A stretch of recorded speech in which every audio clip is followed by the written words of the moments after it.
வணக்கம்மா. வணக்கம். இப்ப என்ன சமையல் இன்னைக்கு? நான் இன்னைக்கு குழந்தைங்களுக்கான ஒரு சாப்பாடு சொல்றேன். சரி. இது பொரிகடலை. சரி. இது பொரிகடலை கூட இந்த 1/4 கிலோ பொரிகடலை எடுத்திருக்கேன்.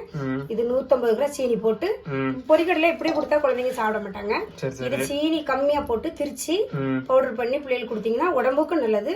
பிள்ளைகள் விரும்பி சாப்பிடுவாங்க. சரி சரி. ஆமா, எங்களுக்கும் தருவீங்களா சின்ன பிள்ளை? குழந்தைங்களுக்கு ரொம்ப நல்லது, உடம்புக்கு நல்லது. பொரிகடலை வந்து உடம்புக்கு ரொம்ப நல்லதான். சரி சரி சரி. புல்லட்ட சாலு பண்ணிடுவோம்.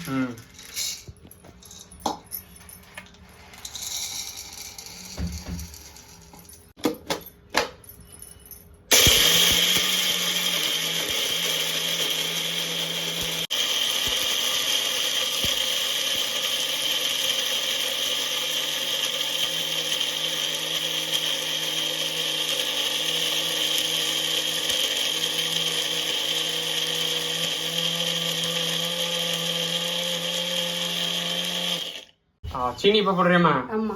சரி சரி. எவ்வளவு போட சீனி? பொரிகடலை 1/4 கிலோ எடுத்துருக்கோம். சரி. சீனி கொஞ்சம் கம்மியாவே போடுங்க. ஆமா, கம்மியா போட்டா தான் 100 கிராம் போட்டா கூட போதும். சரி சரி சரி. சீனி நிறைய சேர்க்க வேண்டாம்ல. சரி. பொரிகடலை ஆயிட்டு. பொரிகடலை ஆயிட்டு நம்ம சீனி ஒரு சுத்துவோம். சரி.